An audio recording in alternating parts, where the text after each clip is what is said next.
Hello Matchmasters, Timo here. We all have our favorite game modes. Some of us like to climb through PvP, others, like myself, love Mutation Lab. But there's one I've been overlooking, and that's Match Rumble. Today, I'll be giving you some of my best tips in this mode, so when you play, you can rank in the green.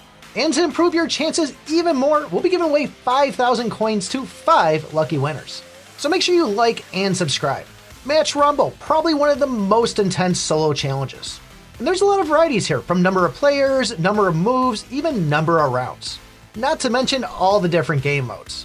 I thought it'd be fun to take in Mixy Meow and see how far I can get, so I found a 25-player color crush where special pieces auto-explode and each piece had its own score. Now I don't play Match Rumble a lot, so I figured I'd just go with Mini Cleo and Teleport to make myself feel comfortable. When playing a mode like this, pay attention to the legend down the bottom to see how much these pieces are worth. Notice that yellow is the greatest, followed by purple, but notice how red isn't on there. This is one we should try to avoid, but I'll be honest with you, with all the adrenaline pumping to my brain, sometimes I made this mistake. The other thing we want to do is get this booster activated right away. I mean immediately. When you're on the screen that says waiting for all the players to join, you should be looking through that and finding out your first combination.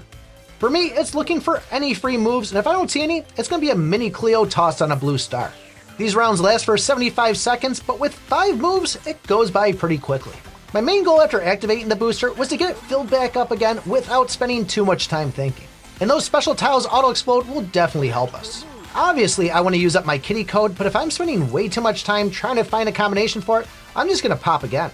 I had good luck and I ended up placing second. I was so close to first, but then I noticed that both my opponents were using Dr. Color SC. I just had to try it myself. And I can see why players were using this. When I was getting yellow and purple vials, I was scoring huge points. And then the specials auto-exploding was just like a chain reaction.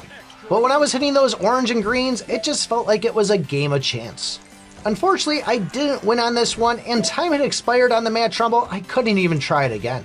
Then it hit on me that all aboard SC would benefit from those yellow pieces, pretty much clearing the screen of them.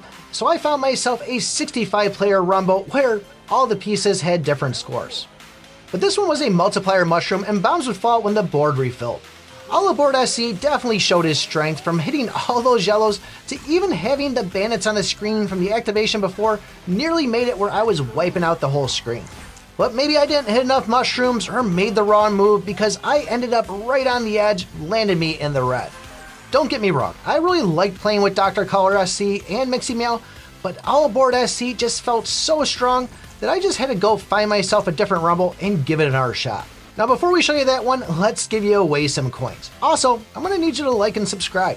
What I want you to do is head down in the comments and post your best tip for Match Rumble. And as always, if you want to win, you got to put your player ID in there too. So luckily for me, there was also an 18-player Match Rumble, and this one was a Drillin Down. Now what I really loved is both red and blue pieces were going to fill my booster. So I swapped out my Teleport for Remove Cross because I knew I could find 7 pieces to hit with it. And that worked well as long as I could spot the 7 in time, otherwise I was throwing that Mini Cleo on a blue star. I still had the same thought process from the other Match Rumbles, but now the big difference is all these pieces were the same score. But I did have one big change in my strategy, and that was landing a horizontal towards the top meant that I'd hit all the pieces down below and have a good chance of filling my booster. And if I still had some bandits on the board, I could easily hit a few of them. This worked so well, I was able to stay in the first place spot throughout the whole match and took the win. What a great feeling to be the grand winner and take these prizes. Well, there you have it, folks. These are my tips for winning the Match Rumbles. Don't forget to like, subscribe. Once again, I'm Timo, and we'll see you Matchmasters in the next video. Wow, I played that one really well, and for that reason, I'm going to need you to play this one right here. This one up here, you just got to see what happens.